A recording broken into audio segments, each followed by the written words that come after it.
Саламатсыздарбы. Сиздин канал НТС'те жаңылыктар маалымат кызматы, студияда Алтынбек Бедилов.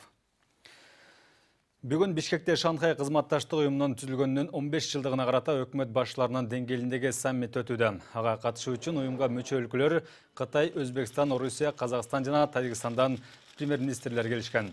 Мындан тышкары Беларусь, Афганистан, Иран, Пакистан, Монголия жана Индиядан расмий өкүлдөр катышууда. Иш-чаранын алкагында соода-экономикалык, саламаттыкты сактоо, маданият, айлана чөйрөнү коргоо жана туризм тармактарын биргелешип өнүктүрүү боюнча сөз болууда. Мындан тышкары коопсуздук, террорчулукка каршы күрөшүү жана маңзат бизнесинин алдын алуу маселелери да талкууга алынат. Пикир алышуунун жыйынтыгы менен бир катар документтерге кол коюу күтүлүүдө. Ошондой эле бүгүн саммитте Шанхай кызматташтык уюмунун 2016-2020 жылдарга карата өнүгүү программасы дагы кабыл алынат.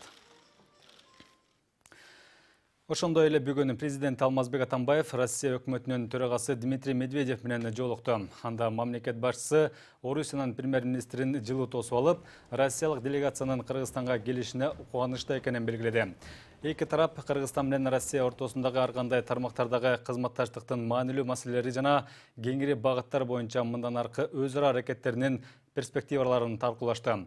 Белгилей кетсек, Орусиянын вице-премьер-министри Сергей Приходько бул жолугушууда эки тарап энергетика жана экономикалык кызматташтыкты талкуулай турганын билдирген. Анда Евразия экономикалык биримдигине Кыргызстан кошулгандан кийин маселелер ортого салынары да айтылган.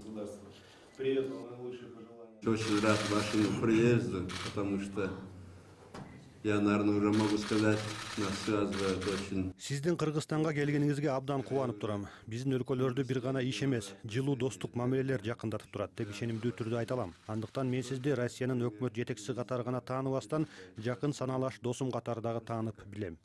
Вот товарища, друга, хорошего человека. Привет вам и наилучшие пожелания от Владимира Владимировича Путина. Мен дагы сизди көргөнүмө абдан кубанычтамын. Ошондой эле Владимир Владимирович Путин да саламын жана жылуу каалоолорун сизге жолдоп жиберди. Бүгүн Шанхай кызматташтык уюмунун алкагында ар тараптуу иш-чаралар өтүп жатат. Мындай мүмкүнчүлүк үчүн ыраазычылыгымды билдирем. Спасибо за возможность поработать. Ошондой эле президент Алмазбек Атамбаев Шанхай кызматташтык уюмунун саммитине катышууга келген өкмөт башчылары менен да жолукту. Мамлекет жетекчиси алар менен баарлашып жатып, ШКУ канчалык бекем болсо, дүйнөдөгү ошончо туруктуу болорун белгиледи. Учурда бул жаатта вегесиз чоң иштер жасалып жатканы да айтылды. Мындан тышкары, президент Шанхай кызматташтык уюмуна мүчө болууну каалаган өлкөлөрдүн саны өсүп, бирик менен бедели өсүп жатканына токтолду. Белгилей кетсек, президент Алмазбек Атамбаев менен премьер-министринин милдетин аткаруучу Сооронбай Жээнбеков, Казакстан премьер-министри Бакытжан Сагынтаев, Россиянын өкмөт башчысы Дмитрий Медведев, Тажикстан премьер-министри Кохир Расулзода, Өзбекстан премьер-министринин биринчи орун басары Рустам Азимов, Кытайдын мамлекеттик кеңешинин премьери Ли Кэцян катышышты.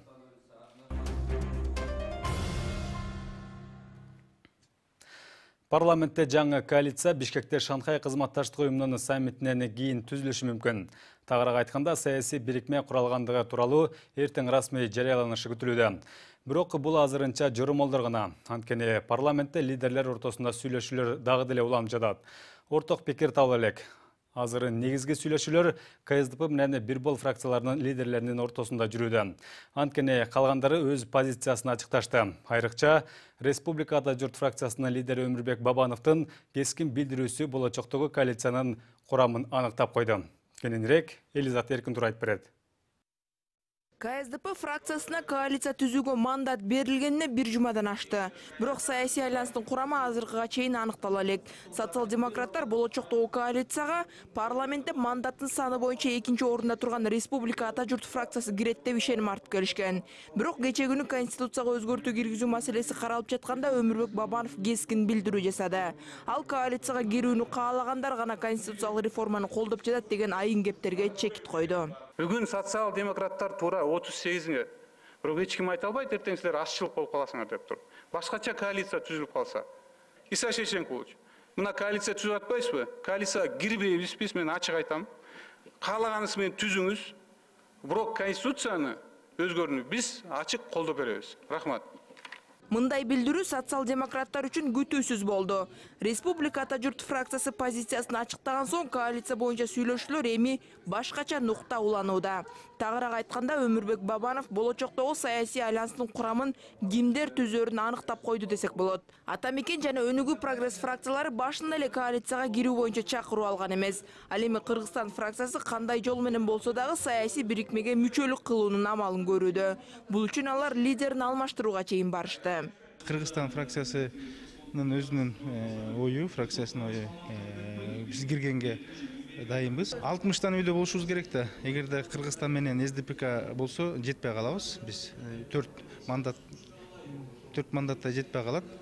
Ал эми 3-чү фракцияга кире турган болсо бүгүнкү күндө айтылгандай эле бир бол фракциясы турат. Азыр алар менен сүйлөшүүлөр жүрүп атат. Эгерде бир бол фракциясы менен тил табышып, баягы ой бир жерден чыга турган болсо, анда бир бол менен түзүлүп, 3 фракциядан түзүлүшү мүмкүн да бүгүнкү күндө. Эгер бир бол фракциясы коалицияга кирүүгө макулдугун берсе, анда саясий бирикмеде 68 добуш болот. Мындай мүмкүнчүлүк менен өкмөттү түзө алышат. Бирок конституциялык мыйзамдарды кабыл алууда кыйынчылыктар жаралат. Ошол эле убакта бир бол фракциясы коалицияга кирбей калышы да мүмкүн. Алар азыр чечүүчү ролду ойноп жатканын сезген соң баасын көтөрүп, көп кызматтарды сурашы ыктымал. Буга КСДПчылар макул болбосо, анда коалиция түзүлбөй калат. Учурда парламентте эки лидердин ортосунда кызуу сүйлөшүүлөр жүрүп, бирок тараптар орток пикирге келе элек. Чечим кабыл ала элекпиз. Киребиз же кирбейбиз деп. Киришler мүмкүнбү же кирбей алышы? Переговоры только консультация сөз кетип атат. Эми кирем, кирбейм деп айтыш. Решения пока у вас нет? Нет. Азыр чечүүчү ролду силер ойноп атат да? Эми ситуация ар түрдүү болуп калышы мүмкүн. Белгилей кетсек, бир бол фракциясынын ичинде да көбү конституциялык реформага каршы добушун берген.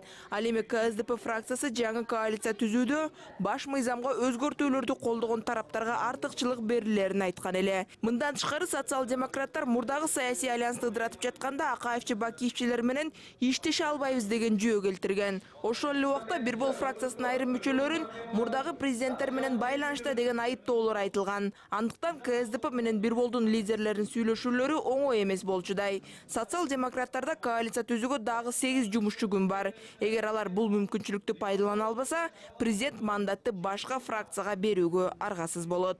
Элизат Эркинтур, Эрлан Кемелбеков, НТС.